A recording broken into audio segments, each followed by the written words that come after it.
यह कहानी है एक सच्ची की जीत की। एक समय की बात है।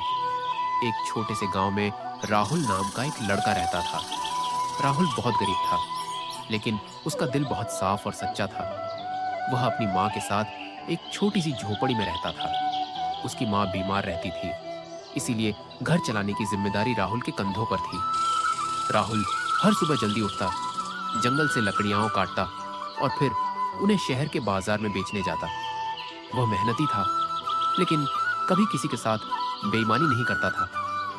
एक दिन की बात है, राहुल हमेशा की तरह लकड़ियां बेचने शहर गया। उस दिन बहुत गर्मी थी और वो बहुत थक गया था। उसने सोचा कि थोड़ा आराम कर लिया जाए। वह एक पेड़ के नीचे बैठ गया। तभी उसकी नजर पास में पड़े एक बैग पर पड़ी। उसने इधर उधर देखा, लेकिन वहां कोई नहीं था। राहुल ने धीरे से बैग उठाया और खोला। अंदर बहुत सारे पैसे और कुछ जरूरी कागजात थे। राहुल के मन में एक पल के लिए लालच आया।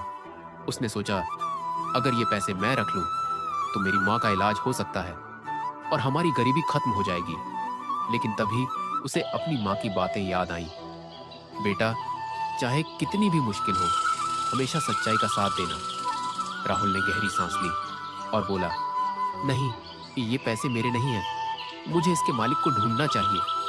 वह बैग लेकर पूरे बाजार में घूमने लगा और लोगों से पूछने लगा, क्या किसी का बैग खो गया है? काफी देर तक पूछने के बाद भी कोई नहीं मिला। तभी उसने देखा कि एक बूढ़ा आदमी बहुत परेशान होकर इधर उधर ढूंढ रहा था। राहुल उसके पास गया और पूछा, बाबा, क्या आप कुछ ढूंढ रहे हैं? बूढ़े आदमी ने घबराते हुए कहा, हाँ बेटा, मेरा बैग खो गया है। उसमें मेरे सारे पैसे और जरूरी कागजात थे।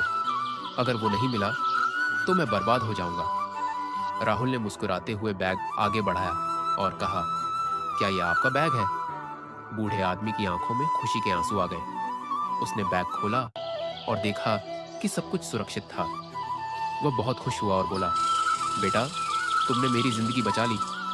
मैं तुम्हें इनाम देना चाहता हूँ। राहुल ने विनम्रता से कहा, नहीं बाबा, मैंने तो बस अपना कर्तव्य निभाया है।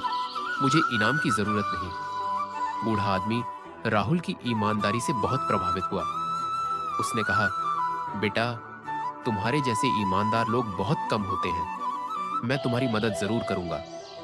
असल में वह बूढ़ा आदमी एक बहुत बड़ा व्यापारी था। उसने राहुल को अपने साथ काम करने का मौका दिया। राहुल ने मेहनत और ईमानदारी से काम करना शुरू किया। धीरे धीरे वह व्यापारी का सबसे भरोसेमंद आदमी बन गया। उसकी मेहनत और सच्चाई ने उसे सफल